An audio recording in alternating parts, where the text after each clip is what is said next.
Hello everyone, HIH podcast. Welcome here. Today was me, Rudy Rifishkar. Ravi yeah, great girl. She learns Dutch, which is I think awesome because we're in the Netherlands and even though everybody speaks English, people still care about Dutch for some reason. How was the day so far? It's early in the morning, so it's like 10 a.m. Well, it's not that early, but it's early. It's Sunday. It's Sunday, yeah. It's been good so far, thank you very much. Yeah. So, I know that you are HR. And I'm finance manager. Yeah. So it's like polar parts of economy or of businesses. Always. So how does it feel to be HR? How does it feel? Well, it's not like I blindly went into the profession, so it's something that I chose. So it's interesting because, like you said, you have to interact with so many different departments, finance, Yeah. and we're always at loggerheads. So yeah, it's fun. It brings challenges, and that's what we like. So it's interesting. Yeah. Well, that's good about that.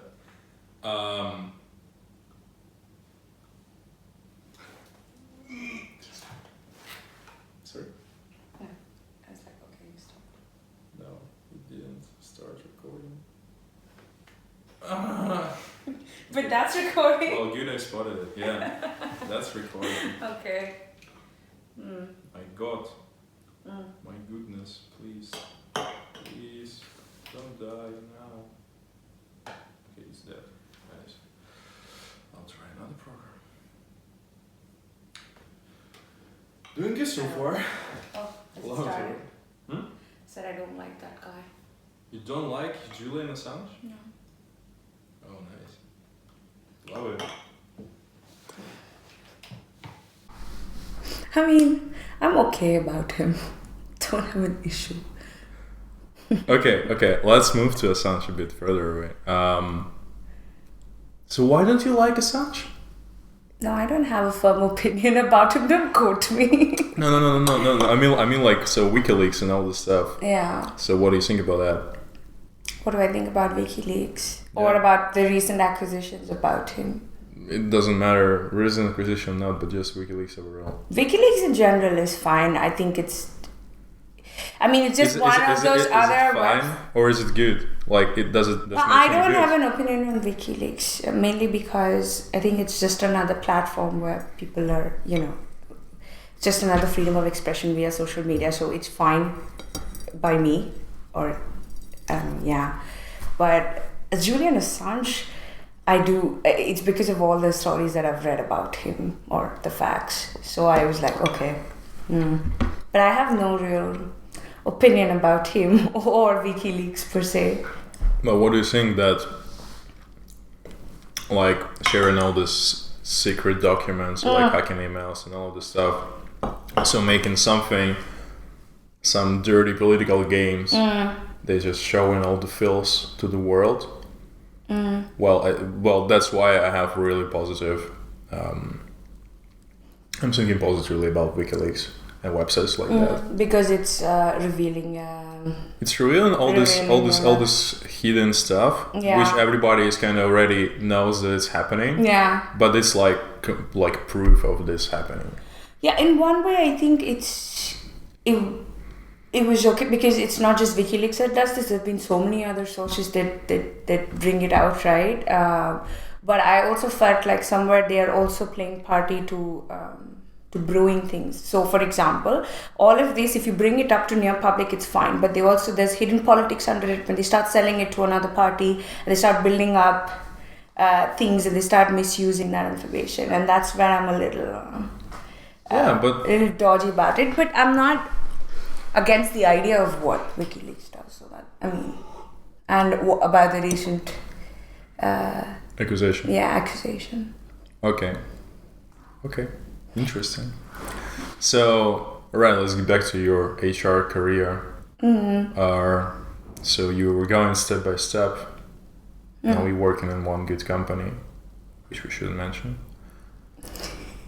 Which you shouldn't mention? It's No. okay if you mention it. No.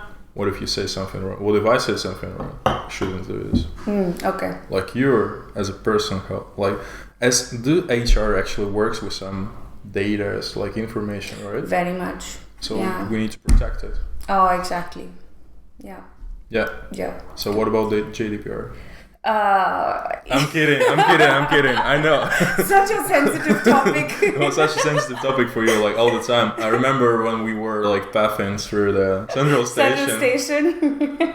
So the story was we were passing Central Station and there was a guy playing piano, and there was a girl making a story about him playing, and really was so On pissed video. off that it's so no GDPR compliant.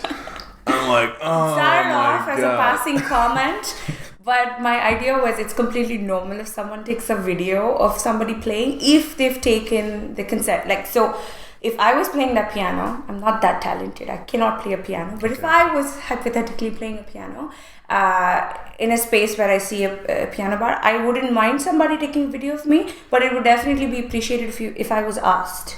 Okay. Hey, is it okay if I can take a video? Go ahead. But if you're gonna start just random people taking videos, and they do this a lot from where I come from, yeah, It would be like 20 people, and everybody would come to ask you, wouldn't it disturb you while you're playing? before I start playing, or when I continue playing. I mean, it's okay. Okay, so by all me. street artists, please be GDPR compliant. Just put a sign that you allow all the people to take videos with you. And we should I'm do it. just saying And we this should- because it's such a big. I'm just saying, like, even if you do it Yes. without consent, right, and you start Yes. putting it up on various portals, I will have the ability, and law will be by my side to sue you.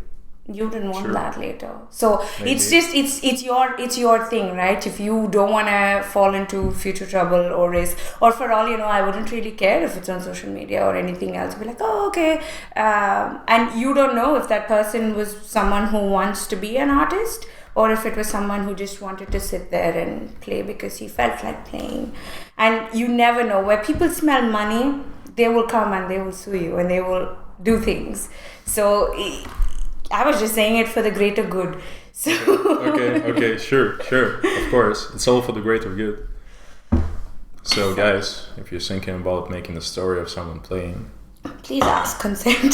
Just for please your good. ask consent, or be ready to pay a fine in the court, or maybe go to prison. I don't know how strict. I how strict don't is think that? I don't think it's that strict. No. Okay. It depends on how you misuse information. But quite frankly, I have to admit, it's also such a bit of a headache because I appreciate what GDPR stands for, but it's such a thin line. So you don't really know when you're actually stepping boundaries, especially in the business world, because you're dealing with so much data and information in every field, in finance, in human resources a lot, especially with people, marketing. So you're dealing with data and information, so it's a very thin line in my opinion. Not always for it, but it's better to be safe than sorry. Okay, that makes sense. Yeah. All right, so as you guys may have already realized, today we're speaking about information and disinformation as well. And one of the topics was this, I don't know, it was a real touching story from my side, story about Hiro Onoda. Exactly from the points of view of information, because basically Hiro Onoda is was a Japanese soldier officer, intelligence officer, who was dropped in Philippines with a group of other people, and he was like fighting for Japan and all the stuff. And when the war was over, he didn't stop because he didn't believe that the war is over, and it's just like spies from the other side trying to make him believe that the war is over and he should still guard the emperor and all the stuff, which is such an insane story to tell, that something in 20th century like this can happen. And it's on the one side is mostly like the Call of Duty for the person and how this Call of Duty can actually be inside of you. And on the other side is actually how good was Japanese propaganda at this point of time that people even won't believe that the war is over and will still continue fighting for this. So that's why I wanted to tell the story about him, mainly about that. So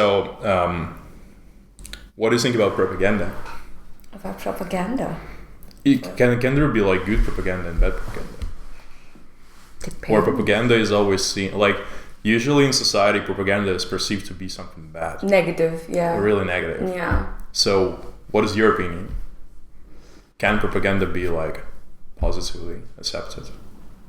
I mean, my understanding all along was that propaganda is basically like a plan that's brewing, right? Like a plan.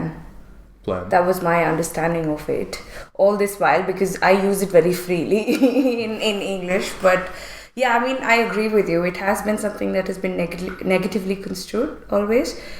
I've never really seen somebody use it positively. So well, like propaganda of healthy way of life. I don't know. At least in Russian we have such an expression. Oh yeah. Propaganda of healthy way of living.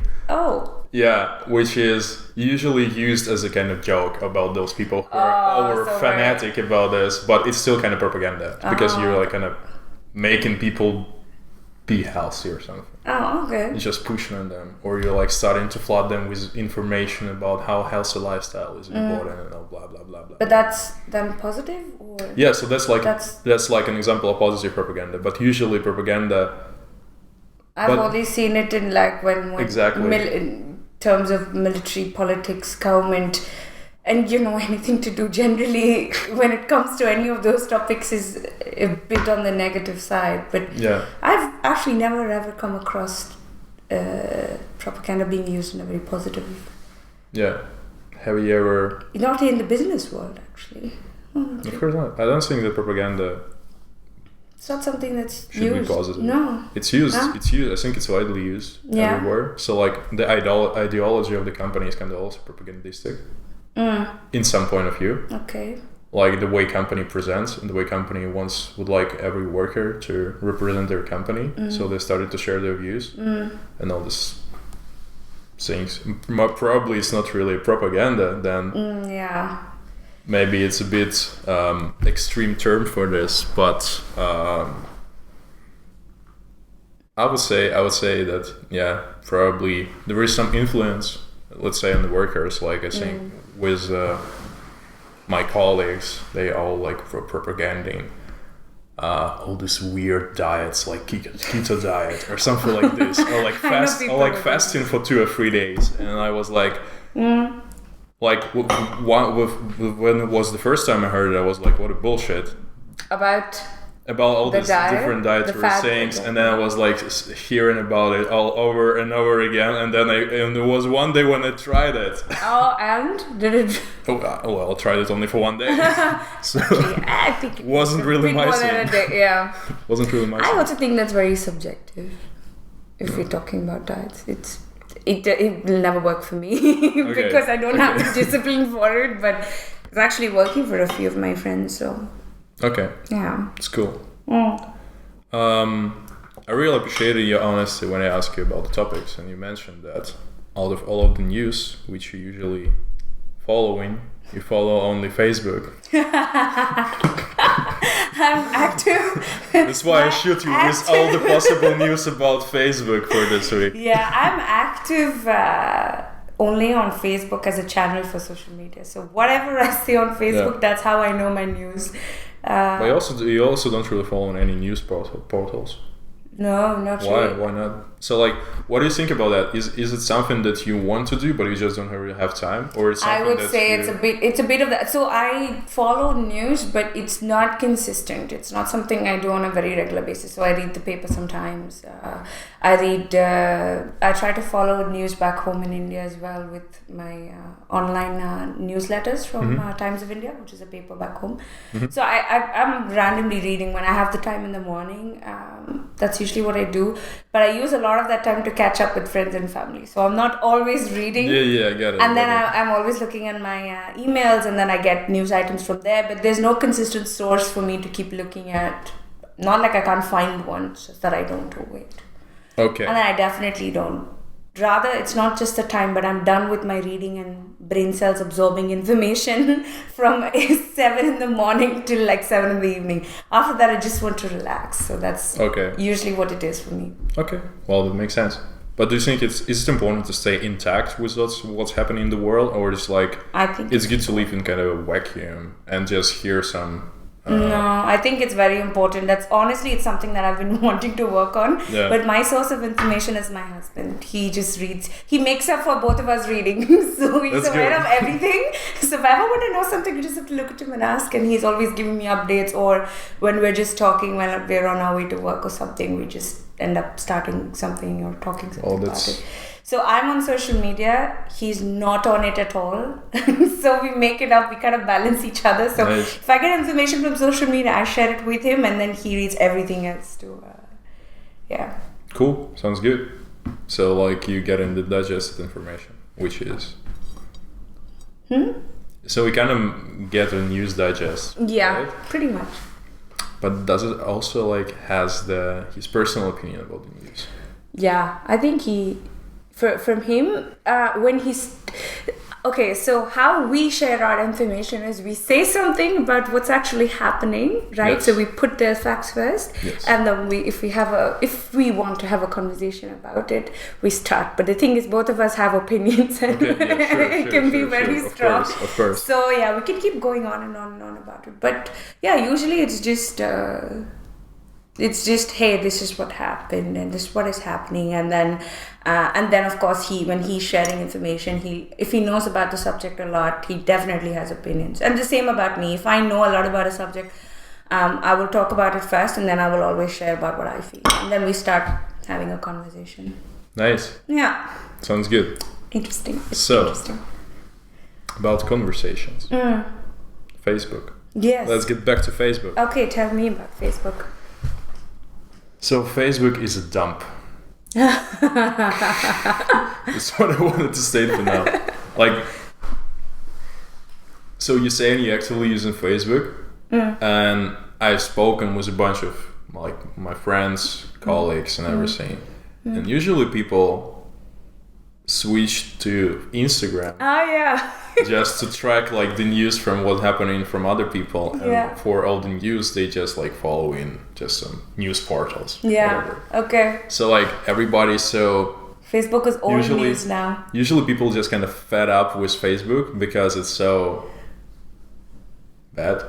In a lot of cases, like I don't really like using it. No, like it's not the most enjoyable user experience as well. But I also understand why it's also kind of suitable, because Facebook is the biggest social media platform where you can find everybody. And usually people have Facebook even though they're not using it, but they have it. Yeah. Like not actively using it. Yes. So because of that, it became such an insane amount of garbage on this platform. And I was really surprised reading the extract from report. Like usually so Facebook now making transparency reports every quarter, when they were saying like what they actually did in terms of cleaning and what they all got the mess. And that was like I never really realized how much stuff they actually cleaning. So like last quarter they deleted or disapproved or blocked about 1.2 billion posts. Like it's insane amount. I think there are like 2 or 3 billion, 2 billion on the Facebook. Yeah, something like that. So, yeah, I think it was 2 billion. And a lot of fake accounts. Yeah, and things like that. And they cleaned like 797 million fake accounts just in a year, which is insane amount of people. And like I wonder how then Facebook now counts the amount of their users. So just saying about that, whether you were ever planned to make a fake account? Who, me? Yes. Never. Because I know that some people actually does this to protect their identity and everything. Yeah. No, not really. But have you ever thought about it? Just like to stay anonymous in the social media. No. The idea of me getting into social media is to okay, so people can have a lot of reasons why they want to join Facebook, right? For me, it was just to stay in, start networking with, and catch up with a lot of people whom I'd lost touch. So I got on Facebook 11 years ago, I think. Oh my. Yeah, it's been really long. And honestly, I've seen it change so much because of course I have like Facebook friends and everything, but these days I go on Facebook sometimes to come across sometimes it's a post about people that I'm very close to, and they're putting something up, or people I know from school and college, or certain Facebook groups that I'm part of, expats groups and things like that. Mm-hmm. So I'm mainly looking at it to see events around, or certain little news articles, or people, some shows that I like and they keep sharing snippets. So it's for the ads. I know that sounds funny, but it's usually just for that. And of course, when I'm going to Facebook, I keep looking at updates from friends and family members and, everybody on my list. Earlier, that used to be prime focus. Like 11 years ago, everybody wanted to know what everyone was doing. Everyone was interested and be like, oh my God. And to such an extent that everybody in my generation, we were so obsessed with anybody that would put up a photo of something. Oh my God, look what he's doing, look what she's doing. And it's changed a lot from then. But yeah, I've also come across people with fake accounts or who I would think were fake accounts, because some you can just find out, or some ridiculous experiences where people would send me messages on Facebook to want to become friends. I've come across all of that, but it was always under my control, so I would always choose to block the person or something and just let it be. But yeah, there was a time I would spend half my day on Facebook. My God.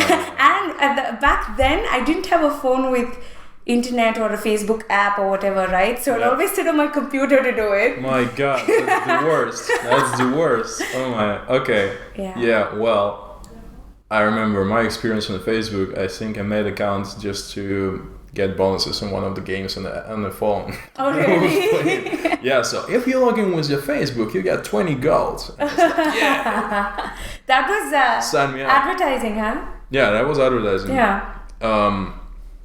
And it was like a spree of me adding just random people. Really? So basically, I was in how you call it, youth organization, like not student, but it didn't really end up with students. It was also like pupils, was also like young professionals. Okay. Everything, and so I spent like, let's say, a year there. So the first half of the year I was like a contestant. So it was also like a competition. So you need to show off your leadership skills, all this stuff, blah, blah, blah, everything. So I won it, and then they kind of invited all the winners to join on a higher position. So I will curate now new contestants, and I will collate a group of them, something like this. So I said like, okay, fuck it, I'm going for this. But in order to promote the organization, so a lot of people will join, we'll need to share the posts on different platforms. So like the main platform is VK. It's like the post-Soviet countries Facebook. Okay. Which is the main platform there. Okay. Like way better than Facebook, I would say. Facebook sucks. Sorry. I'm not hating Facebook, but it sucks. Then we need to share it on Facebook, and on Facebook I had something like 10 friends because I never really used it. So just random people who also create their own accounts. They were seeing, oh, it's Vavashkanda. I'm gonna add him. So I just started randomly adding all the people from Kharkiv, because at that point in time I was in this town. So I added something like 300 or 400 people. Oh wow! Almost all of them accepted my friend's request, and basically I needed to share the information and blah blah blah. And so there was a time when I added just random people, and then some of them started to comment on my posts, and I was like, why are you doing this? I don't know you personally. Yeah. Like there is a really old guy, like he's probably in his 60s, and he's like sending me all the time like happy birthday or something like this, and I'm like, thank you, I guess. So yeah, it was a time when I made this huge mistake of adding too many people. But on the other hand, I would say Facebook, it was really good and probably is really good algorithmic wise with sharing the information, like promoting your ads, whatever. If you just, even a simple post, you can promote it easily within your audience, which is on the upside of it. I think Facebook started, that's what they started doing. They saw where it was started getting beneficial for them, right? So so I think that's one of their strong points. If you have to look at it from a very business like mindset, then for Facebook, I think their ads is what is really...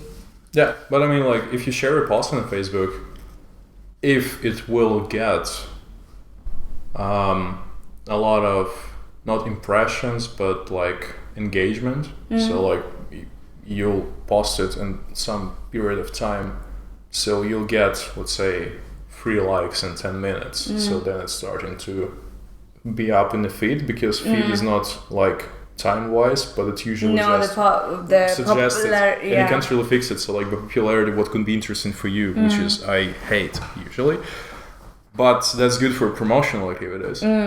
And what's bad about that the algorithm wasn't really fixed. So the another story was short transition, like I'm not sure whether like it was a huge about Myanmar, and that there was like a hate speech, violence against Muslims in Myanmar. It wasn't just a hate so like hate speech was on the Facebook, but a lot of people died because of that, because of the hate speech being spread on social media. There are like people considering that because of that a lot of brought some actions to the streets, and all this rage against Muslim making 500,000 people leaving the country, which is insane. Which is insane in 21st century. Like all this stuff happening in developing countries, I would say, and how the social platforms are really hurting the whole society. Like it's also Facebook still like kind of protecting itself, saying that there is no real connection between the offline violence and hate speech on the internet, even though they of course opposing the hate speech. But so what do you think? Like, do you think that the hate speech on the internet can bring offline violence? Like, I've seen both. I've heard and read of both things happen, and it's not just with Myanmar is just an example, but it's happening everywhere. Let's just be honest here. It used to happen with actual journalists, with actual media, and it's also happening in social media. And the reason all of this is happening is because we say that everybody has an opinion and a freedom to express themselves. Yep. Right. So I think that's where it starts. And I mean, I don't want to start getting into this whole big conversation of how people have opinions. People have opinions about Trump. People have opinions about every other possible thing. People have opinions about religion. Of course. And, you know, and as much as we say, hey, you know, don't make any religious or any sensitive comments. But I mean, like, you know, so your freedom of speech stops where you're starting to interrupt the freedom of speech of the other person. So if you start, it's a very thin line, no? Sorry? I think it's also a very thin line. It's a very thin line, of course. Yeah, of course. And quite frankly, I mean, I don't really know if, and definitely I agree with you, if online hate speeches or any such comments definitely can start instigating something. It's also happened the other way around, where something has happened and somebody starts posting their opinion about it, and it's become severe. There were cases I remember, in fact 10 years ago, on Facebook, where 2 girls from India had something to say about a particular party, and there was a lot that happened. So obviously after that everyone is afraid, but I think that it's a downside to it. I wouldn't necessarily blame only Facebook. I mean, there was a time, I don't know if you're aware, but there was something called Orkut. That was before Facebook got very popular, there was Orkut. I was on it. Was it like an Indian scene or something? No, I'm not actually very sure if it was an Indian thing. Okay. But it was pretty much like, it was like a social media platform again, Orkut, where you could become friends with people and then you would write testimonials and then you could have some update and things like that. I was just in it for like 2 years or something. But I feel like any platform, people say it, I think if you have a blog, you can fall into trouble even there, because at the end of the day, whatever you're publishing on social media, and I think that's where there's a lot of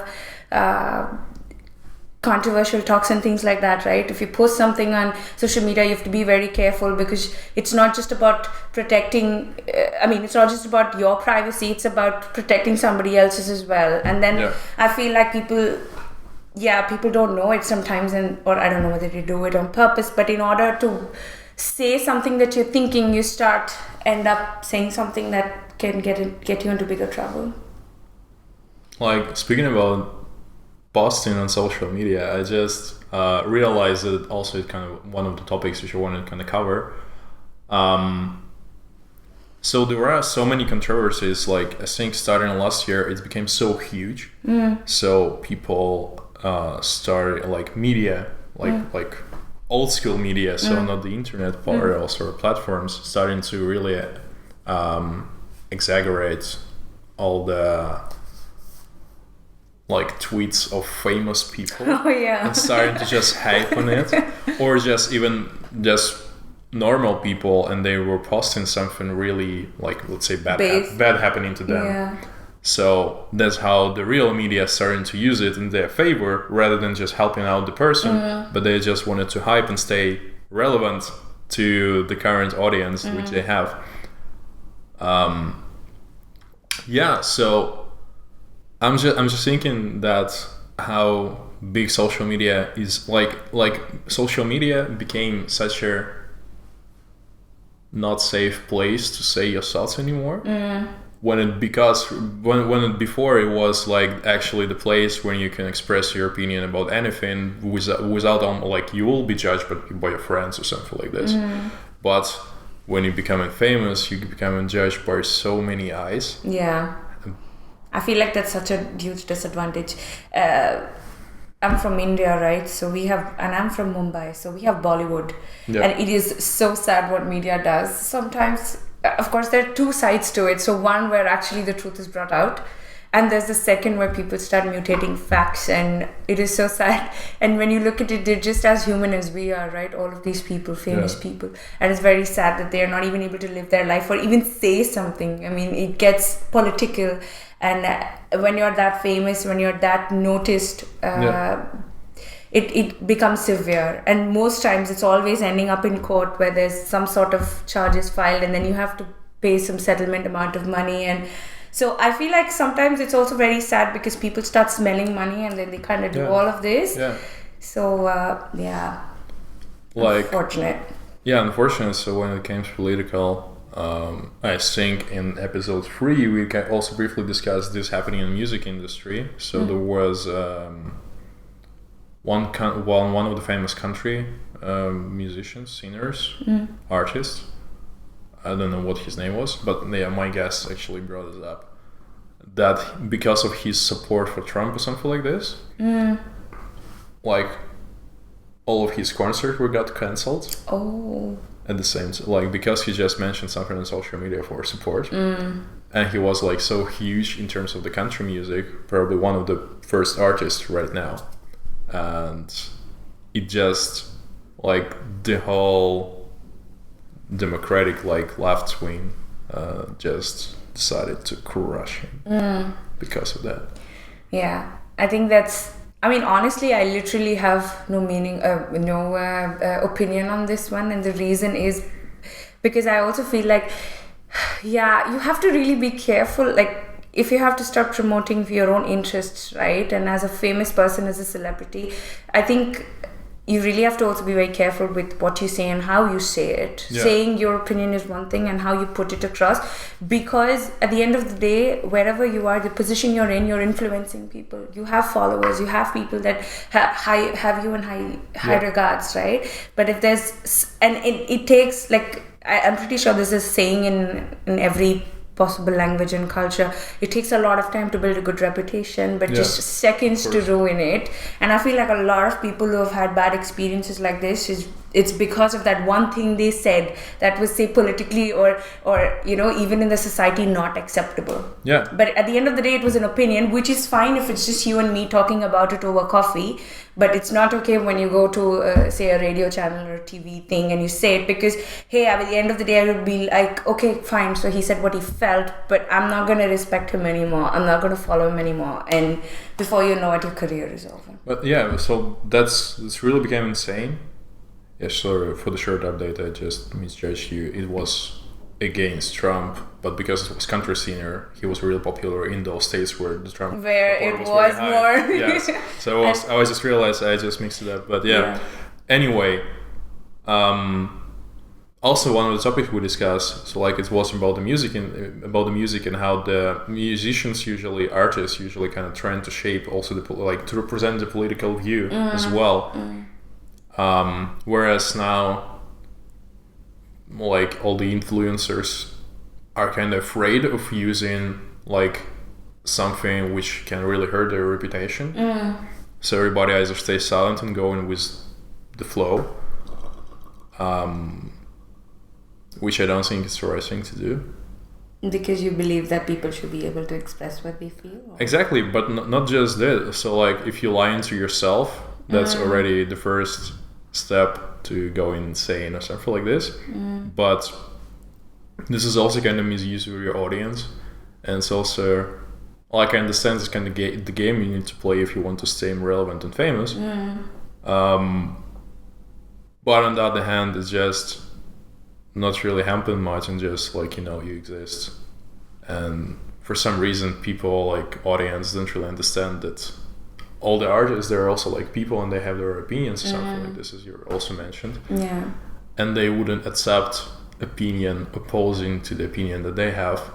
So usually some saying like, hey, you're a musician, go play a guitar, or like, don't go into politics, or like, hey, you're a footballer, don't go to politics, but go play with a ball, you're a piece of shit, or something like this.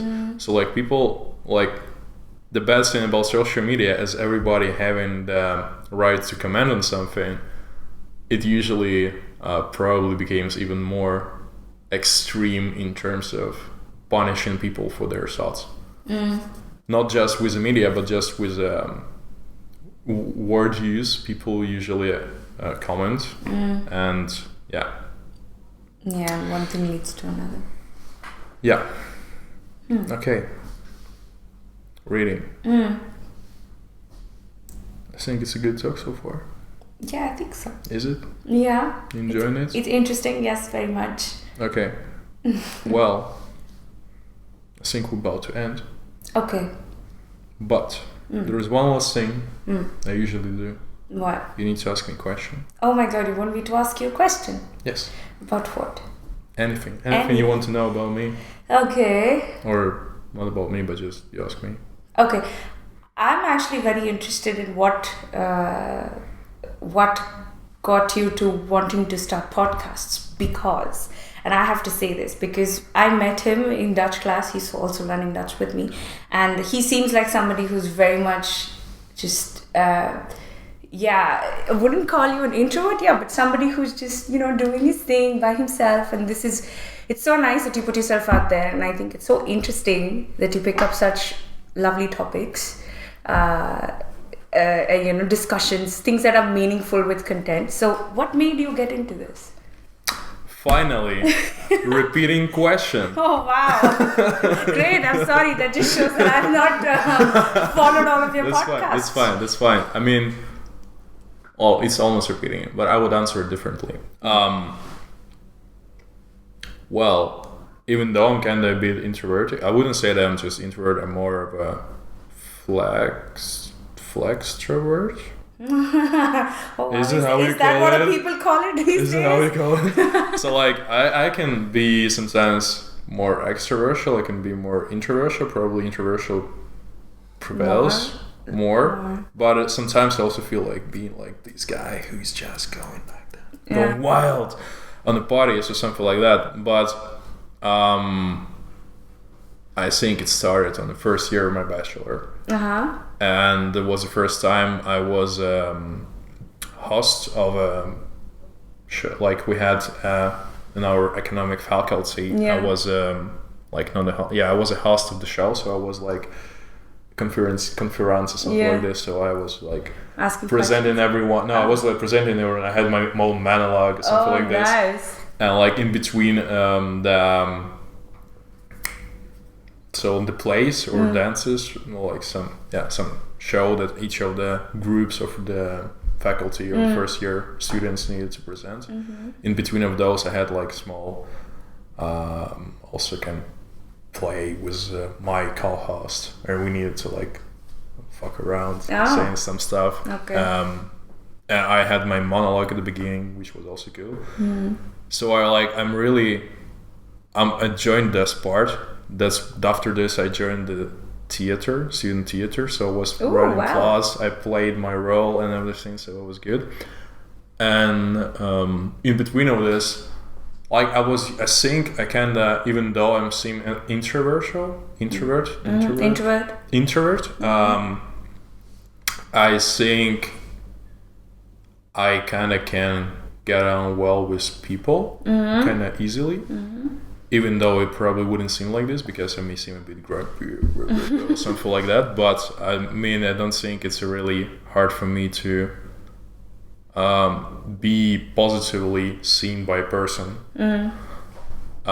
So once the friend of mine at that point of time, she mentioned me, hey, you gotta, I think in the future you gotta make your show like SNL, like Saturday Night Live or something. Oh, like nice. This. So you'll be like a host of the show. And I was like, oh, that sounds cool.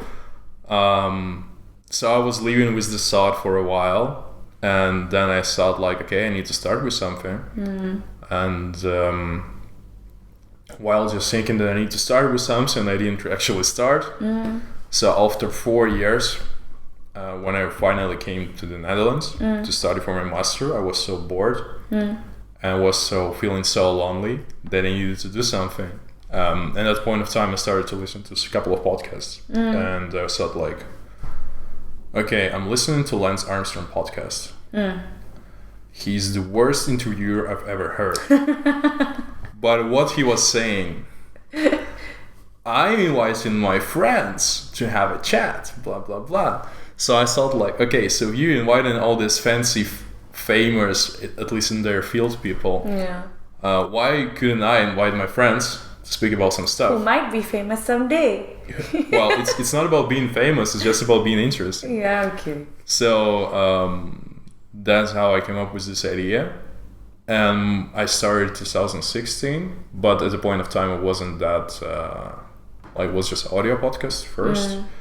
And it didn't really end up well with me being in another country first.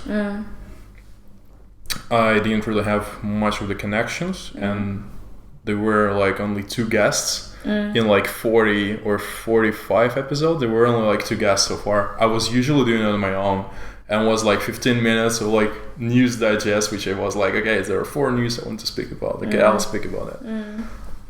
And I think I stopped doing it at the beginning of this year.